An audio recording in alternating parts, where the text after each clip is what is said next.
Hello and welcome to my online classes. Today we are going to take our second chapter, that is accounting for partnership.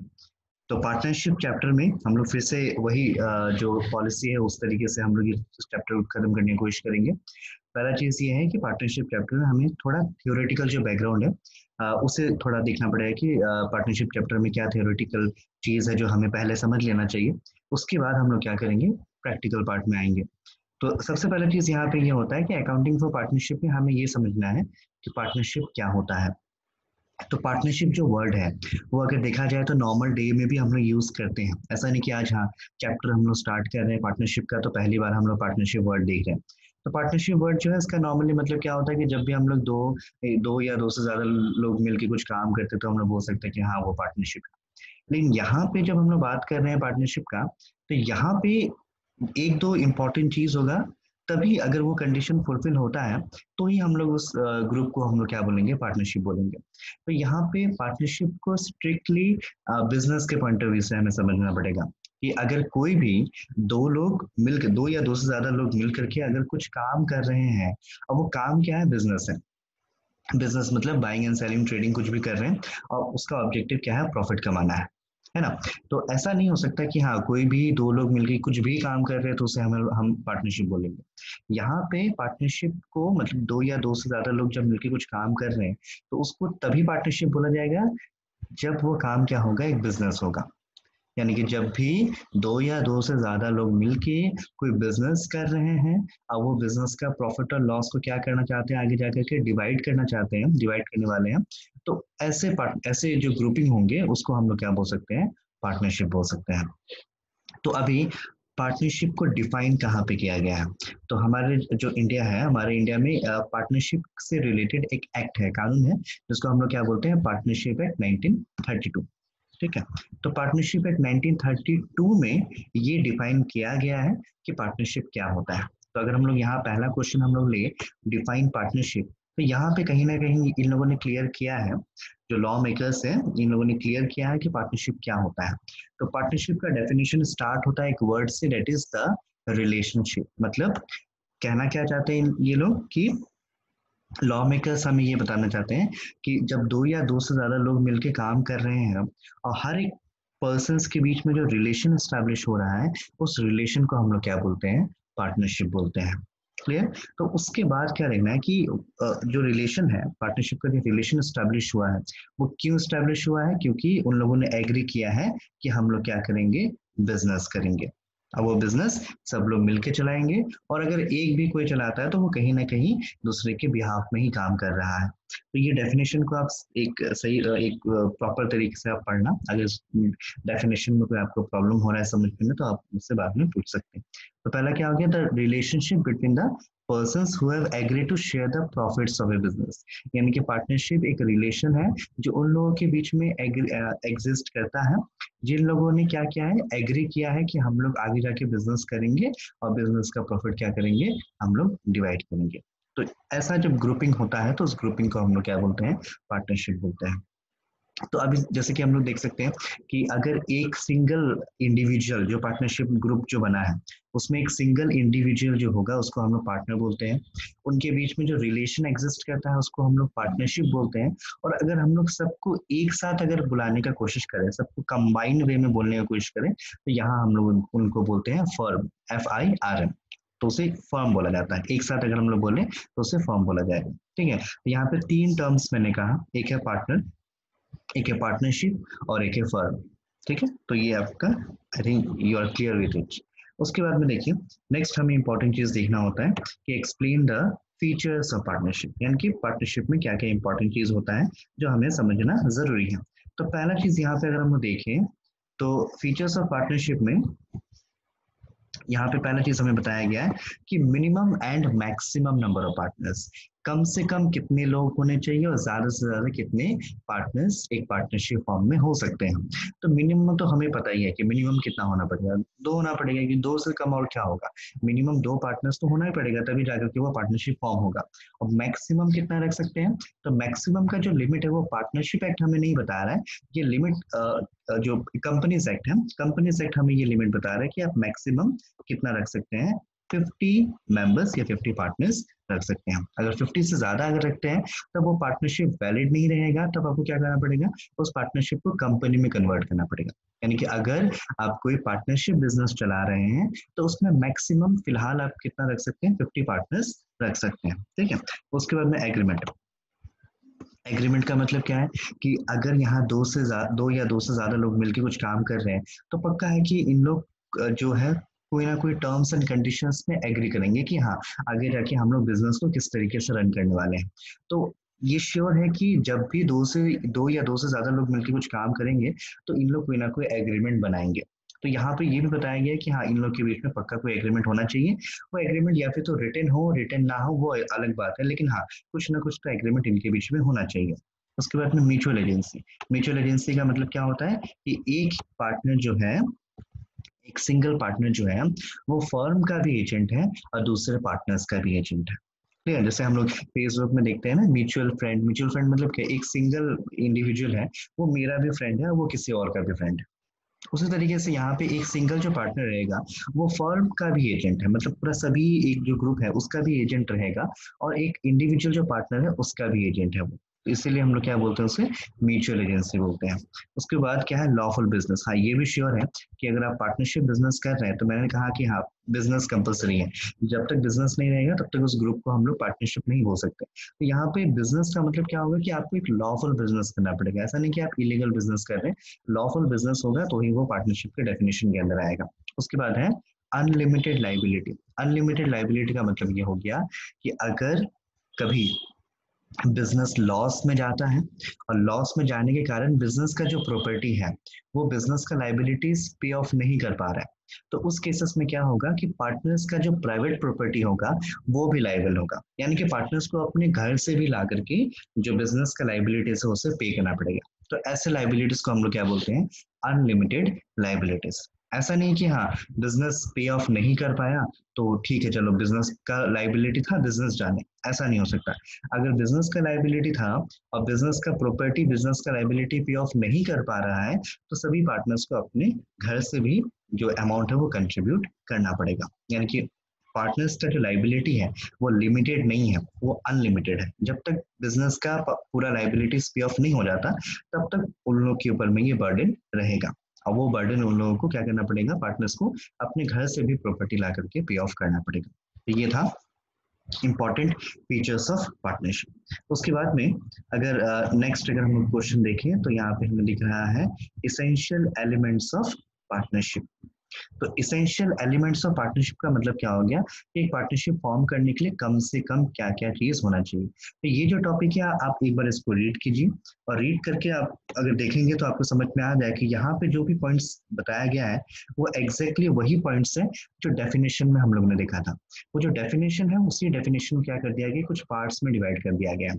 अब question का meaning है कि कम से कम एक partnership में क्या होना चाहिए ताकि उसे हम लोग पार्टनरशिप कह सके। ठीक है, तो क्या होना चाहिए, एसोसिएशन होना चाहिए, दो या दो से ज्यादा लोग एक एसोसिएशन यानी कि ग्रुप होना चाहिए। उन लोगों के बीच में एग्रीमेंट होना चाहिए। एग्रीमेंट में ये बता होना चाहिए कि हाँ फ्यूचर में जाके हम लोग प्रॉफिट और लॉस डिवाइड करने वाले हैं। अगर डिवाइड नहीं होता है तब तो ऐसा इस टाइप का बिजनेस को हम लोग पार्टनरशिप बोल ही नहीं सकते हैं। उसके बाद क्या है कि इस टाइप का बिजनेस या फिर तो सब लोग मिलकर चलाएंगे या फिर तो कोई एक भी चलाएगा, तो कहीं ना कहीं वो दूसरे के बिहाफ में ही काम कर रहा है। क्लियर। उसके बाद इंपॉर्टेंट क्वेश्चन है कि एक पार्टनर का एक पार्टनरशिप फॉर्म में क्या स्टेटस है। What is the status of A partner in a partnership form. तो अगर एक इंडिविजुअल पार्टनर को हम लोग पूछें कि कोई भी अगर वो पार्टनरशिप चला रहा है तो उसका क्या स्टेटस है, क्या पोजीशन है उस बिजनेस में, तो हम लोग को ये पता चलेगा कि वो बिजनेस का ओनर है। करेक्ट, क्योंकि उसने भी क्या किया है, बिजनेस में कैपिटल कंट्रीब्यूट किया है।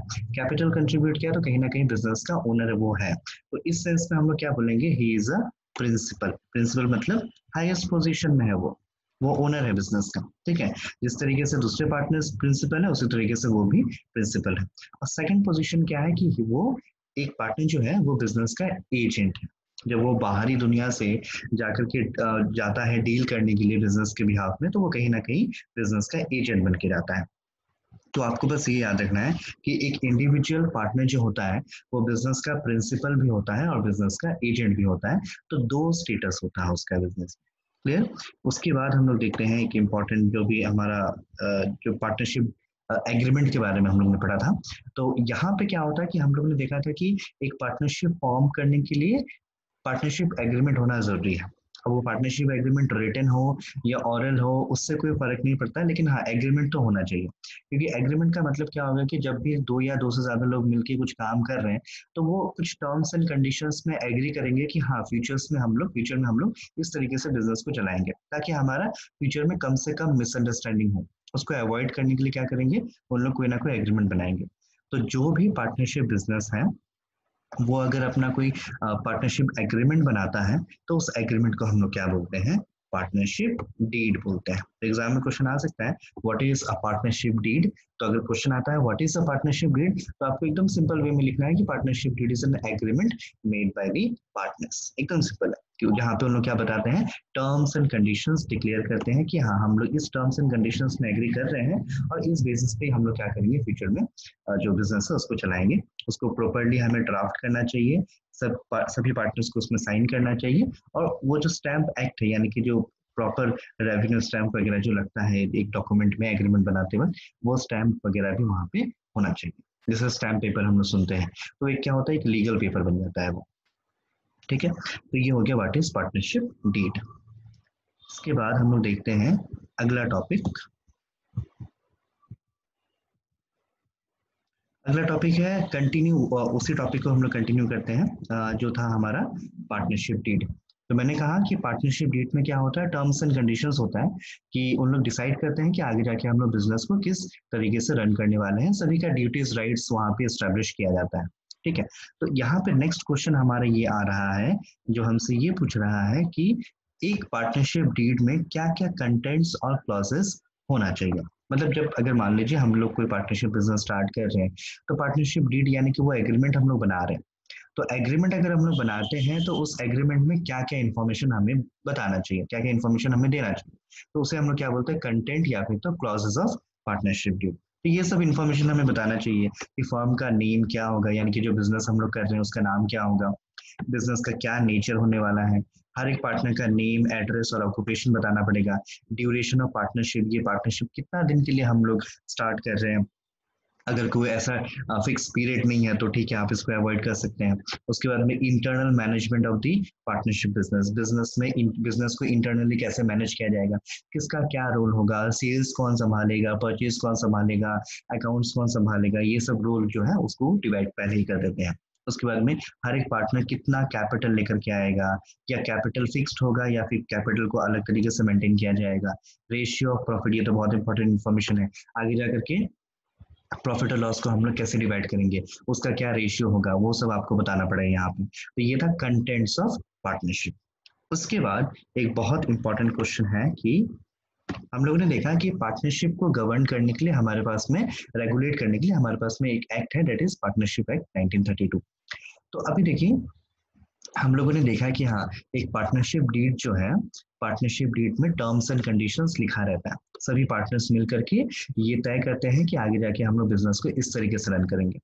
लेकिन अगर बाई चांस पार्टनरशिप डीड में कुछ इंपॉर्टेंट पॉइंट्स अगर वो लोग लिखना भूल गए, या फिर कुछ एग्री करना भूल गए, और फ्यूचर में जाकर के उस पॉइंट से रिलेटेड कोई कंफ्यूजन होता है, या फिर कोई मिसअंडरस्टैंडिंग होता है कि अब हम लोग क्या करें, कि इसके बारे में तो हम लोगों ने पहले डिसाइड किया नहीं था, तो उस केसेस में क्या करना पड़ेगा, उन लोगों को पार्टनरशिप एक्ट 1932 में जो रूल है वो फॉलो करना पड़ेगा।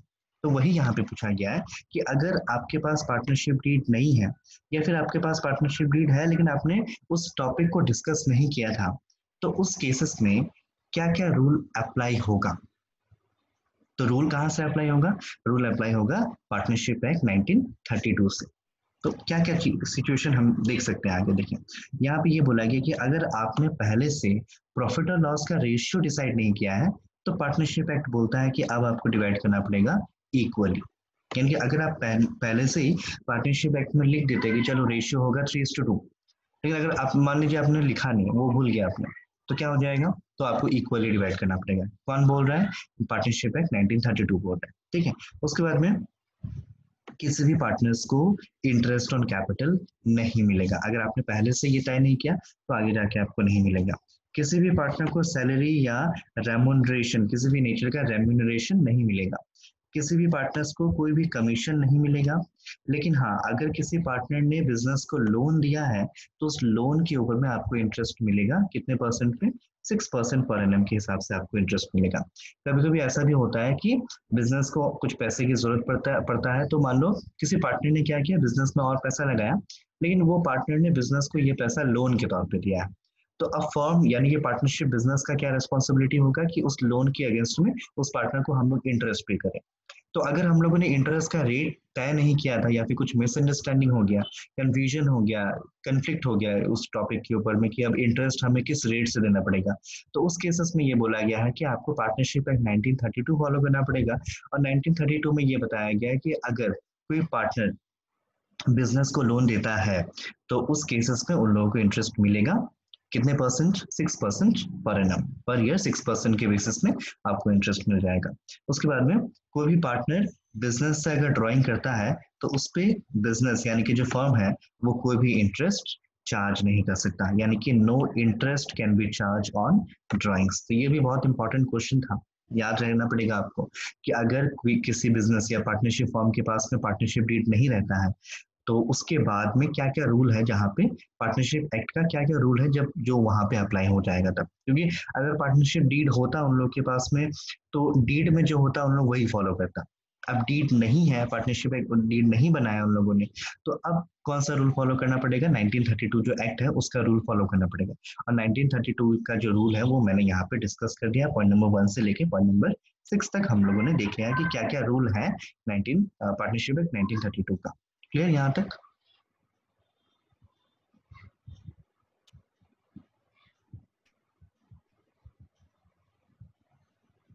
उसके बाद आज लास्ट हम लोग एक और टॉपिक लेते हैं, थोड़ा बहुत आइडिया आप लोग को अभी तक आ भी गया होगा इसके बारे में, थोड़ा बहुत पहले भी मैंने बताया था कि ये जो चैप्टर है इस चैप्टर का मेन अकाउंट जो हम लोग देखने वाले हैं, जो हमें सीखना है प्रैक्टिकल में, जो हम लोग करना है वो है प्रॉफिट और लॉस एप्रोप्रिएशन अकाउंट।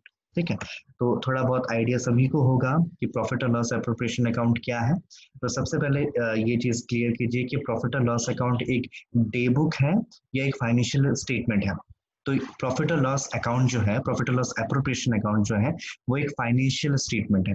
अगर हम लोग फाइनेंशियल स्टेटमेंट बोलते हैं इसका मतलब क्या है कि ये डेली यहाँ पे रिकॉर्डिंग नहीं होता है, ये जो अकाउंट है वो ईयर के एंडिंग में बनाया जाता है विद अदर फाइनेंशियल स्टेटमेंट।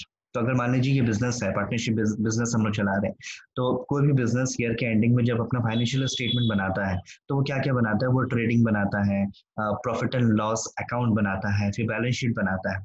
लेकिन यहाँ पे क्या है कि जबकि ये पार्टनरशिप बिजनेस है तो हमें एक स्पेशल अकाउंट और बनाना पड़ेगा।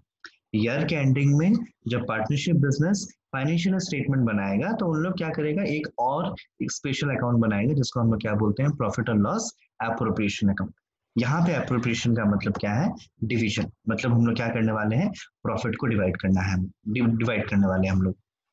तो पार्टनरशिप बिजनेस में क्या होगा, सिर्फ प्रॉफिट कैलकुलेट कर लेने से नहीं होगा, प्रॉफिट कैलकुलेट करने के बाद क्या करना होगा, उसे डिवाइड भी करना पड़ेगा।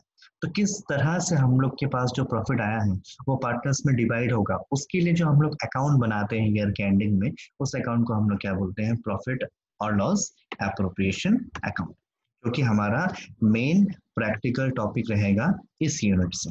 हमें यही सीखना है इस यूनिट में कि एक पार्टनरशिप बिजनेस अपना प्रॉफिट और लॉस एप्रोप्रिएशन अकाउंट कैसे बनाता है।